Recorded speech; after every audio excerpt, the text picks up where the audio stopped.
જય હિન્દ, જય ભારત. સ્વાગત છે તમારું ગુજરાત સરકારી હબ ચેનલ પર. દહેગામ નગરપાલિકામાં ઘણી બધી પોસ્ટ ઉપર ભરતી જાહેર કરવામાં આવી છે. આ વિશેની વધુ માહિતી આપણે આગળ આ વિડીયોમાં જાણીશું. દહેગામ નગરપાલિકામાં વિવિધ પોસ્ટ ઉપર ભરતી જાહેર કરવામાં આવી છે, જેમાં ક્લાર્કમાં એજ્યુકેશનમાં ગ્રેજ્યુએટ પાસ અને CCCનું સર્ટિફિકેટ હોવું જરૂરી છે. સાથે જ સેકન્ડ પોસ્ટ છે સિનિયર ક્લાર્ક, જેમાં ગ્રેજ્યુએટ પાસ અને 5 વર્ષનો અનુભવ અને CCCનું સર્ટિફિકેટ માંગે છે. જ્યારે ઓડિટરમાં BCom સાથે જ સરકાર માન્ય જે પણ CCCનું સર્ટિફિકેટ છે તે જરૂરી માંગે છે. ટેક્સ ઇન્સ્પેક્ટરમાં ગ્રેજ્યુએટ પાસ તથા CCCનું સર્ટિફિકેટ હોવું જરૂરી છે.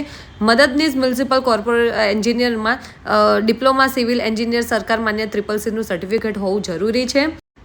જ્યારે મદદનીશ એન્જિનિયરમાં ડિપ્લોમા મિકેનિકલ એન્જિનિયર સાથે CCCનું સર્ટિફિકેટ હોવું જરૂરી છે. ત્યારબાદ વાયરમેન કમ ઇલેક્ટ્રિશિયનની ભરતી છે, જેમાં ITI અથવા તો ITI બેઝ 10th પાસ કરેલું હોવું જરૂરી છે. ત્યારબાદ કોમ્યુનિટી ઓર્ગેનાઇઝર, જેમાં BSW અથવા તો MSW તેમજ CCCનું સર્ટિફિકેટ હોવું જરૂરી છે. આ રીતે તમામ જે પણ વેકેન્સી છે તે 21 વેકેન્સી માટે ભરતી જાહેર કરવામાં આવી છે. દહેગામ મહાનગરપાલિકામાં આ ભરતી જાહેર કરવામાં આવી છે. આ માટે તમારે પોસ્ટ ED અથવા તો સ્પીડ પોસ્ટ દ્વારા આ એપ્લિકેશન મોકલવાની રહેશે. તમારા જે પણ એપ્લિકેશન ફોર્મ છે તે તમે ઓફિશિયલ વેબસાઇટથી તમે ડાઉનલોડ કરીને ફિલઅપ કરીને તમારે મોકલવાનું રહેશે પોસ્ટ ED અથવા તો સ્પીડ પોસ્ટ દ્વારા.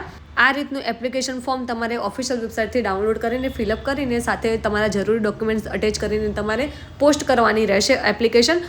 કોઈ પણ પ્રોબ્લેમ જણાય એપ્લિકેશનમાં તો જરૂરથી અમને ઇન્સ્ટાગ્રામ આઈડીમાં કમેન્ટ બોક્સમાં કમેન્ટ કરજો. અમે તમારી હેલ્પ જરૂરથી કરીશું. આવી જ અન્ય માહિતી માટે અમારી ચેનલને લાઇક કરો, શેર કરો, સબસ્ક્રાઇબ કરો, ફોલો કરો, તેમજ સબસ્ક્રાઇબ કરવાનું ભૂલતા નહીં ગુજરાત સરકારી હબને. આ ભરતી અંગેની વધુ માહિતી તમને મારા યુટ્યુબ ચેનલ ગુજરાત સરકારી હબના લોંગ વિડીયોમાં મળી જ રહેશે.